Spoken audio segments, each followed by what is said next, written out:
Please sir, कुछ बोलूं या पहले देखना है? मजा आ रहा है? आप सबसे पहले आए होंगे तभी सबसे आगे की सीट मिली है ना? उन्होंने कुछ कुकर्म करे होंगे जो सबसे पीछे बैठे हैं, लेट आए होंगे, है ना? मैं यहाँ पे बस आपको देखने आई हूँ। तो मैं कुछ ना बोलूं, मतलब आराम से खड़ा रहूं? मुझे तो बिलीव नहीं होता जब मैसेज आया कि मेरा नाम शॉर्ट लिस्टेड हो गया है। मतलब मुझे लगा था भी बोलते कोई फ्री में बुलाते नहीं है। अच्छा, मतलब आप मेरे सेशन सारे देखते हो लेकिन मेरे को चोर समझते हो? मतलब आपको लगता है मैं झूठ बोलता हूँ कि फ्री में कुछ नहीं होता है? मतलब दिखाता हूँ फ्री, यहाँ पे आकर के मैं सबके जो भी आपके कंगन है, सोने के चेन है, ये सब उतार लेता हूँ। मतलब आपको ये लगा था, या फिर पीछे से पैसे खाता हूँ? तो अब जो टॉपिक है वो है fear, how to conquer our fears. कितने चाहते हैं ये हो आज के सेशन का टॉपिक? ऑलमोस्ट सब चाहते हैं। तो अब हम क्या कर सकते हैं आज के सेशन में कि आप में से जो भी बोलना चाहते हैं वो अपने हाथ ऊपर करेंगे। आप बताएंगे कि आपके अंदर सबसे बड़ा डर क्या है। हाँ, इनको माइक दे दीजिए। इंसल्ट होने का डर। लाइक अभी मुझे कैमरे के सामने बोलने का भी डर था कि मैं बोलूं कि नहीं बोलूं, बट आई थॉट कि बोलना चाहिए। इसको कह सकते हैं fear of being laughed eight. हाँ।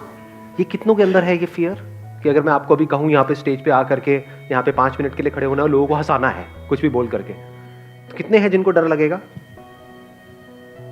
कोई भी कुछ भी सोच रहा है आपके बारे में, उसमें कोई प्रॉब्लम है? कोई प्रॉब्लम नहीं है। वो सोच ले बेवकूफ आपको या मुझे, मैं अपने पे रखता हूं, आप पे नहीं रहा, कहीं आपको बुरा ना लग जाए। मेरे को अगर कोई आप में से बेवकूफ समझ रहा है उसमें कोई दिक्कत है? बेवकूफ बोल रहा है उसमें दिक्कत है? क्यों नहीं है? दिक्कत तो है। जब बोलते हैं वो खुद ही होता है। ये तो मेरे को बच्चों की याद आ गई। जो बोलता है कुत्ता, तू जो कुत्ता बोलता है वो खुद ही कुत्ता होता है। तू कुत्ता। हाँ। कभी कभी जान करके बेवकूफों वाली हरकतें करो। डर से ना लड़ने के 2 तरीके होते हैं। एक है कि आप उस सिचुएशन में पहुंच गए। कई बार होता है हम चाहते नहीं है लेकिन एक सिचुएशन में हम पहुंच जाते हैं जहां पर वो डर हमारे आमने सामने होता है, तब हमें पता ही नहीं है कि हम उससे कैसे लड़ें। एक है ऐसी कोई सिचुएशन नहीं है आपकी लाइफ में और आप खुद उस सिचुएशन को क्रिएट कर दो, तो सेफ एनवायरनमेंट है। आप समझ पा रहे हो ना? एक है आपको पानी से डर लगता है, तो एक है कि जब बाढ़ आ गई है या कहीं पे डूब रहे हो तब तैरना सीख रहे हो। एक है सेफ एनवायरनमेंट में, यानी किसी स्विमिंग पूल में आप तैरना सीख रहे हो, उसमें तो कोई रिस्क नहीं है, कोई डर नहीं है। ऐसे ही ये जो डर है वो है कि कहीं मैं बेवकूफ ना लगने लगूं। तो अगर हम जानबूझ करके कुछ बेवकूफों वाली हरकतें करें, अपने घर में भी, अपने दोस्तों के सामने भी, यहां भी वहां भी, मतलब जानबूझ करके अपना मजाक उड़वाएं, तो क्या लोगों को मजा आएगा आपका मजाक उड़ाने में? नहीं। मजा किसका मजाक उड़ाने में आता है? अपने ऑफिस में, घर में, यहाँ पे वहां पे। जो बुरा मानता है, जो उससे परेशान होता है बेसिकली। जो बुरा मानता है। बुरा क्यों मानता है? क्योंकि उसके अंदर डर है कि कहीं मेरा मजाक ना उड़ जाए। जिसके अंदर एक्चुअल में डर है ही नहीं, वो खुद ही अपना मजाक उड़ाता रहता है। अब उसका कोई क्या मजाक बनाएगा? अगर अपनी वीकनेसेस पे हम खुद हंसना शुरू कर दें, खुद अपने आप को हल्का फुल्का लेना शुरू कर दें हर एक सिचुएशन में, तो ऐसी अगर कोई सिचुएशन क्रिएट होगी भी जहां पे एक्चुअल में आप बेवकूफ शो हो रहे होगे, तब भी आप हंस रहे होगे। बट अगर हमने अपने आप को ज्यादा सीरियसली ले लिया, अब हम फंस जाएंगे। जब दुनिया हंसेगी, चाहे आपके मुंह पे ना हंसे, आप जा रहे हो, आपको दिख रहा है मुंह नीचे कर करके हंस रहे हैं लोग, हो जाती है ना कि लाइफ में कई बार ऐसी सिचुएशंस क्रिएट हो जाती हैं। बेवकूफ है, बेवकूफ है, बेवकूफ है, मन में बोल रहे हैं, आपको पता लग रहा है उनकी शक्ल से। तो अगर आपको पता है कि हाँ मैं बेवकूफ भी हूं, सिर्फ बेवकूफ ही हूं नहीं, भी हूं, दोनों में बड़ा फर्क है। कुछ लोगों का ये भी हो जाता है कि हाँ मैं तो बेवकूफ हूं, रोते रहो बेटा, मैं बेवकूफ भी हूं, तो कोई दिक्कत ही नहीं है। आंसर मिल गया आपको? हाँ।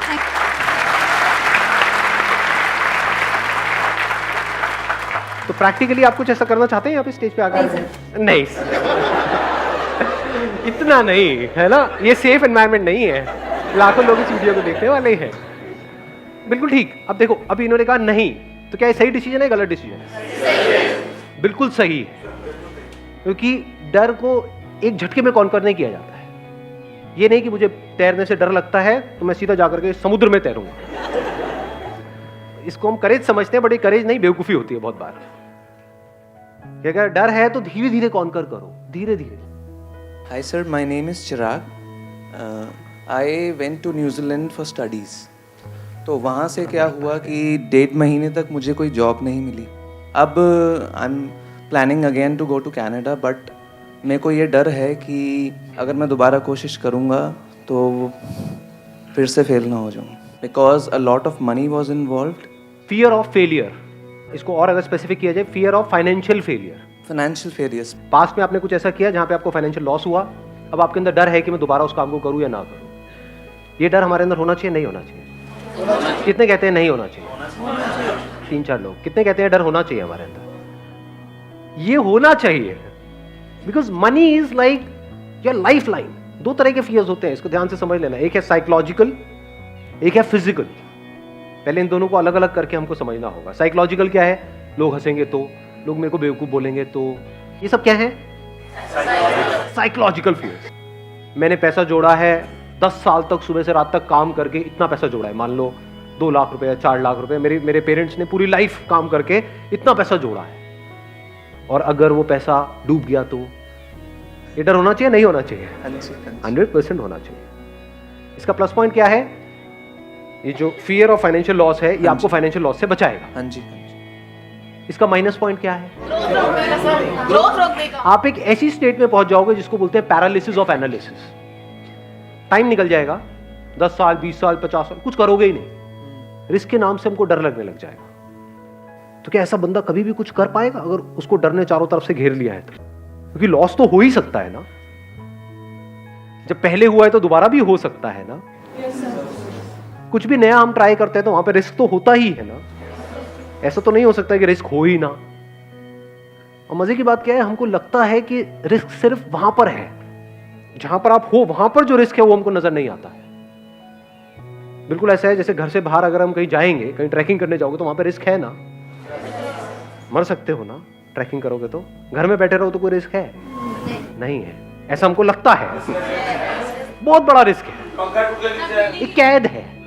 कैद में जिए, कैद में मरे। क्या किया जिंदगी में? कुछ भी नहीं। सुबह इतने बजे उठे, वहां पर गए, फिर आए, फिर सो गए, फिर ये किया वो किया। एक रेपिटेटिव मोड में नहीं चले जाएंगे। फिर हमें और एक रोबोट में फर्क क्या है? लाइफ किसे कहते हैं? जो ग्रो कर रहा हो या जो रुक गया हो? बिल्कुल हवा की तरह जो चलती चली जा रही है, पानी जो बहता चला जा रहा है। पानी रुक जाता है तो सड़ने लग जाता है। तो ये इसका बहुत बड़ा माइनस पॉइंट है, फियर ऑफ फाइनेंशियल लॉस। क्योंकि कुछ भी करने के लिए पैसा तो चाहिए ही ना। बिना पैसे के क्या नया होगा? मतलब कुछ भी, आपको अपने घर से यहां तक भी आना तो उसके लिए भी पैसा लगा। तो छोटे से भी छोटा कुछ करोगे तो उसके लिए भी पैसा चाहिए। तो अगर हम बहुत ज्यादा डरने लग जाए तो एक बात पक्की है कि हम अगले लेवल पे नहीं जा पाएंगे। तो अब ये डर हमारे अंदर से कैसे निकले? That is a question. ये डर तब निकल सकता है जब जो भी आप करने वाले हैं उस सिचुएशन की हर साइड को आप देख लेते हो। फॉर एग्जाम्पल, आपने अपना एग्जाम्पल दिया कि अब आप कनाडा जाने की सोच रहे हैं। ज्यादातर हम बैकअप प्लान क्या सोचते हैं? मैं कनाडा जाऊंगा, वहां कुछ नहीं हुआ तो यहां पे ये कर लूंगा। फाइनेंशियल प्लानिंग किसको कहेंगे? अब अगर मैं दोबारा जा रहा हूं तो पहले तो मैंने सीखा कि पिछली बार जब मैं गया था तब मैंने क्या गलतियां करी, क्यों ऐसा हुआ। ऐसा तो नहीं किसी एक ने कुछ बोला था, उसके भरोसे हम वहां पर पहुंच गए और उस बंदे ने डिच कर दिया लास्ट मोमेंट पे। तो अब ये गलती नहीं करनी है, किसी पे भरोसा नहीं करना है। क्योंकि इस दुनिया में 99% लोगों को अपनी पड़ी है, आपकी थोड़ी पड़ी है। तो अब क्या यहाँ पे इस रिस्क को कैसे कवर किया जाए, या इस डर को अपने अंदर से पूरी तरह से कैसे निकाला जाए कि अब अगर मैं वहां जा रहा हूं तो जो भी आप सोच के जा रहे हो कनाडा, वो नहीं हुआ तो मैं क्या करूंगा? वापस आके नहीं, वहीं पे वहां गया, जाते ही 2 दिन के अंदर अंदर मैंने ये किया, इस पर्सन से मिला या ये इंटरव्यू दिया, ये किया। वो इंटरव्यू पहले से प्लान्ड है, 10 इंटरव्यूज पहले से प्लान्ड है। ये 10 में भी हर जगह ना हो गया, अब मैं क्या करूंगा? क्या वापस आ जाऊंगा? वहां पे और क्या किया जा सकता है? उसको भी आपने प्रायोरिटाइज कर दिया है। ये नहीं हुआ तो ये नहीं हुआ तो ये नहीं हुआ तो ये नहीं हुआ तो ये नहीं हुआ तो ये नहीं हुआ तो ये। तो आपके फेलियर होने के चांसेस बहुत कम हो गए। तो डर निकल गया।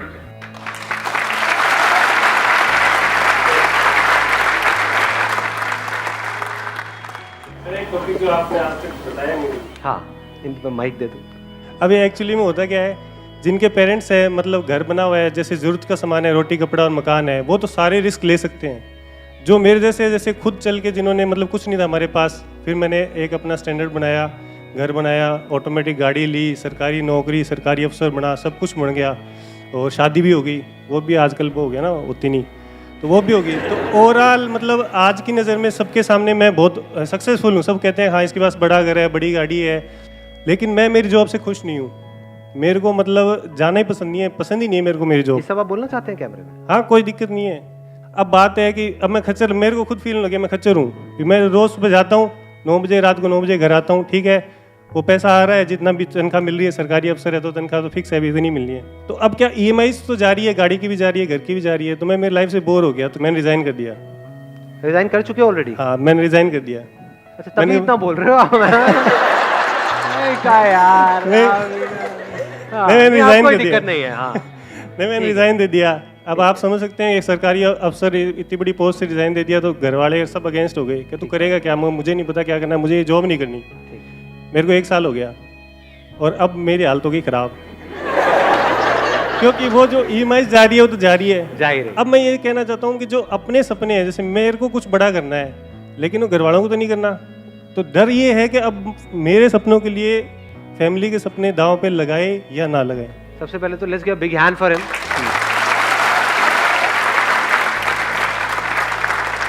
ये जो इतना खुल के बोल रहे हैं, ये बोलने के लिए बहुत करेज चाहिए। तो अब पॉइंट आता है इसका सॉल्यूशन क्या है, कि अभी बेसिकली जो प्रॉब्लम है वो है कंफ्यूजन। समझ नहीं आ रहा है हम क्या करें, नंबर 1। नंबर 2, अब जो ऑलरेडी खर्चे बंद गए हैं और एक लाइफस्टाइल, एक स्टेटस है, उससे नीचे कैसे आए। चलो आप तो आ जाओगे, लेकिन घर वाले उससे नीचे आने के लिए तैयार नहीं है। बस ये है। समझ पा रहा हूँ मतलब। हाँ, तो अब ऐसी सिचुएशन में हम क्या करें? तो वहां पर एक स्ट्रॉन्ग स्टैंड लेना होता है आपको, अपने लिए और सबके लिए, जो आपको सही लगता है। अब एक्चुअल में सही क्या है ये कौन बताएगा आपको? अभी आप कैसे जी रहे हो अपनी लाइफ? जो एक्चुअल में सही है वो कर रहे हो, या दुनिया ने कुछ नॉर्म सेट करे हुए हैं उसके हिसाब से उसके अंदर उस दायरे में एक्ट कर रहे हो और कह रहे हो कि हाँ सब सही है? क्या आपकी लाइफ की डोर पूरी तरह से आपके हाथ में है? अगर आप ध्यान से समझोगे तो 2 ही तरह के डर हैं हमारे अंदर, 3 तरह के, 3 नजर आए। 1 मिनट, हाँ 2 थे, तीसरा भी नजर आया। एक है रिलेशनशिप से रिलेटेड, एक है पोजेशन से रिलेटेड, एक है आपकी ईगो से रिलेटेड। सक्सेसफुल नहीं है तो कोई नहीं पूछता। सक्सेसफुल नहीं है तो कोई नहीं पूछता, ये क्या डर है? इसको हम किस कैटेगरी में डालेंगे? रिलेशंस। रिलेशंस मतलब सिर्फ हस्बैंड वाइफ मत समझो, relations with the society, relations with people. इसमें रिलेशंस विद एनिमल्स नहीं आया, क्योंकि अगर आपकी नौकरी चली भी गई तो कुत्ता तो प्यार करेगा, है कि नहीं? आप कुत्ते को जाकर के बताओगे मैं अब बिजनेस करने की सोच रहा हूं,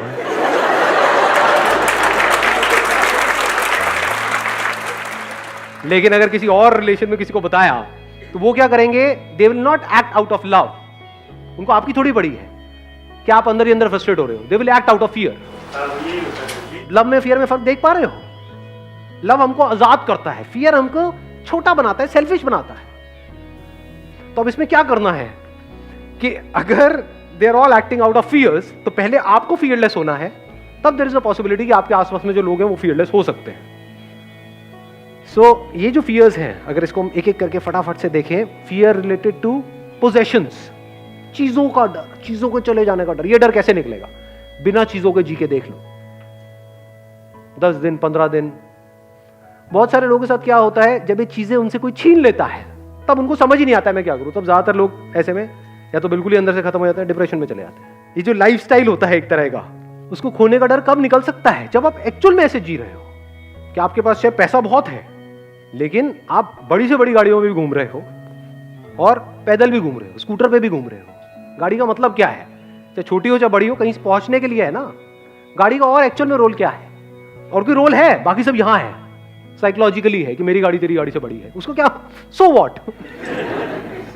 मतलब अपनी सेटिस्फैक्शन आप ढूंढ रहे हो औरों की आंखों में, उनको जला करके आपको सेटिस्फैक्शन मिल रही है। होता नहीं है जब नई नई गाड़ी लेते हैं और कोई बाइक पे उसको ऐसे देखते हैं, देख गरीब देख। तो क्या करना होगा? ये डर कैसे निकलेगा?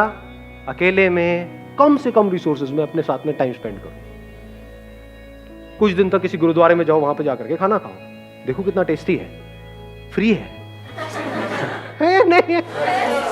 तो आपको ये पता होना चाहिए कि कैसे कम से कम पैसे में या बिना पैसे के भी मैं जी सकता हूं और खुश रह सकता हूं। इतनी अकल होनी चाहिए। इसको और अगर सिंपल करूं, अपने अंदर झांक के देखा मैं किन चीजों पर डिपेंड हूं जिसके बिना मैं फड़फड़ाने लग जाता हूं, किन लोगों पर डिपेंड हूं। हैबिट पड़ जाती है ना एक तरह की, जिनके साथ हम रह रहे होते हैं, चाहे अंदर से लड़ाई झगड़े होते हैं लेकिन आदत पड़ गई है। जैसे फॉर एग्जांपल आपको एडिक्शन है कि भाई डेली मेरा ये फ्रेंड है, मेरे को उसके साथ में टाइम स्पेंड करना ही करना है। एक फ्रेंड सर्कल बन जाता है, एक मिनट सुनना, एक फ्रेंड सर्कल बन जाता है 5-7 लोगों का, उसमें पता है वो सब मिल करके आपकी ले रहे हैं, मतलब जो भी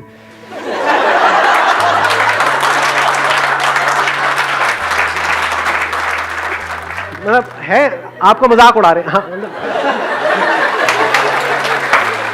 ऐसा होता है नहीं होता है। और आपको डर है कि अगर यही तो गिने चुने 4-5 दोस्त हैं मेरी लाइफ में, ये जो भी बोल रहे हैं बोलने दो, और वो लिमिट धीरे धीरे बढ़ाते चले जाते हैं। कई बार ऐसा होता है सारी हदें पार कर जाते हैं। आपके बारे में बोल रहे हैं, आपके माँ बाप के बारे में बोल रहे हैं, वो बंदे सुने चले जा रहे हैं। क्यों? क्योंकि डर है कि इन्होंने मेरे को अपने ग्रुप से निकाल दिया तो मेरा क्या होगा। डर है ना, तो छोड़ दो ना उस ग्रुप को कुछ टाइम के लिए, महीने के लिए, 2 महीने के लिए देखो छोड़ करके, क्या उसके बिना आप जी सकते हो, तो आपके अंदर कॉन्फिडेंस आएगा। अब आप वहां पे स्टैंड ले सकते हो, नहीं तो you will act always out of fear कि मैंने बोला तो कहीं लड़ाई ना हो जाए, कहीं ये ना हो जाए, वो ना हो जाए। डर में किसी के साथ रह रहे हो, ये कोई रहना होता है। डर में कोई आपके साथ रह रहा है, कोई रहना है। रहना है तो प्यार को फाउंडेशन बनाओ ना। प्यार का मतलब क्या होता है? तुझे जो करना है कर, साथ रहना है रह, छोड़ना है छोड़ दे, कल छोड़ना है कल छोड़, अभी छोड़ना है अभी छोड़। कोई और समझ आ जाए तो बहुत बढ़िया है, जाओ। When love is the foundation, तो वहां पर कोई डर नहीं होता। Where there is fear, there is no love. Where there is love, there is absolutely no fear. और कौन सा रह गया? ईगो। अब ये डर कैसे निकलेगा हमारे अंदर से? ईगो क्या होती है? What is ego? नहीं, सिर्फ ये नहीं कि मैं हमेशा सही हूं। कोई बोलता है ना कि मैं तो बिल्कुल ही गलत हूं, मैं तो गया गुजरा हूं, वो भी ईगो है। ईगो हम किसको समझते हैं? मैं ये, मैं वो एरोगेंस है। ईगो का मतलब क्या है? मैं ये हूं, तू वो है, ये ईगो है। जो मुझे तुझसे अलग करती है वो ईगो है। इसकी वजह से मैं सुबह से रात तक अपने आप को औरों से कंपेयर करता रहता हूं, और उससे जेलस होता रहता हूं। हर एक की जड़ क्या है अगर ईगो नहीं है तो? मैं किसी को कुछ भी बोल देता हूं, बट कोई जरा सा मुझे कुछ बोले तो मुझे बुरा लग जाता है। ईगो नहीं तो और क्या है? Unless and until you see it as a fact, absolutely clearly, that this ego is an illusion, it's a myth. ये कोई सच्चाई नहीं है, झूठ है। मैं ये हूं, ये कोई सच्चाई नहीं है, झूठ है ये। जब ये देख लेते हो तो वहां से प्यार की शुरुआत हो जाती है। अब मुझ में और तुझ में कोई फर्क नहीं है। जहां पर मैं हूं, ये तू है वो, वहां पर प्यार कहां होगा? प्यार मोहब्बत की बातें होंगी। वो भी तब जब दोनों में से किसी एक को दूसरे से कुछ चाहिए होगा, तब वो बातें शुरू हो जाएंगी। किसी को मिल जाएगा, उसके बाद में कोई और बातें शुरू हो जाएंगी। ऐसा होता है नहीं होता है? What is ego? अब ये कैसे जाएगी? एक क्वेश्चन है जो अगर आपके अंदर एंटर कर जाता है, that is who am I. Deeply आप अपने आप से क्वेश्चन पूछते हो, किसी और से नहीं कि हु आर यू। ज्यादातर लोग औरों से पूछते हैं हु आर यू। अब उसको छोड़, तू क्या है ना जी। आपके लड़ाई झगड़े बिल्कुल बंद हो जाएंगे, किसी से हो ही नहीं सकते। सारे लड़ाई झगड़ों की जड़ क्या है? ईगो। ईगो कैसे डिसॉल्व हो जाती है पूरी तरह से? जब आप इस सच को देख लेते हो कि मुझ में, तुझ में, इसमें, उसमें कहीं कोई फर्क है ही नहीं। ये सच है। अपने आप को आप, एक पेड़ आपको दिख रहा होता है, उससे अलग समझ रहे होते हो, जबकि आपको इतना सा समझ नहीं आ रहा है रियलिटी के बेस पे कि अगर वो पेड़ आपको ऑक्सीजन नहीं देगा तो आप सांस कैसे लोगे?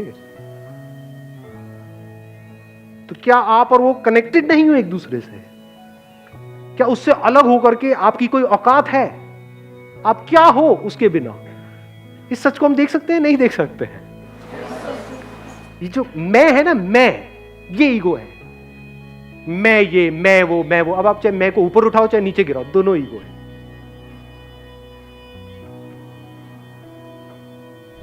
सुबह से रात तक यहीं पे हम जीते हैं, यहीं पे मर जाते हैं।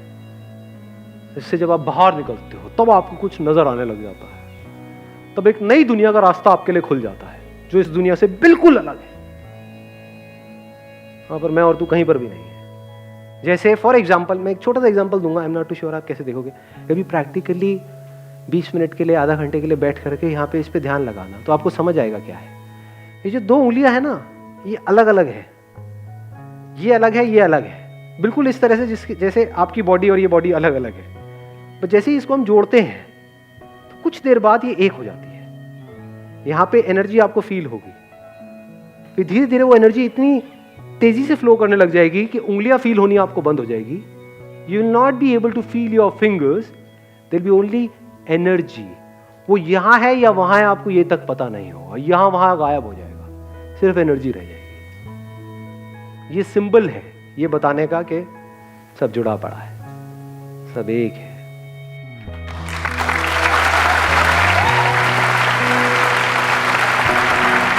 Thank you so much ji.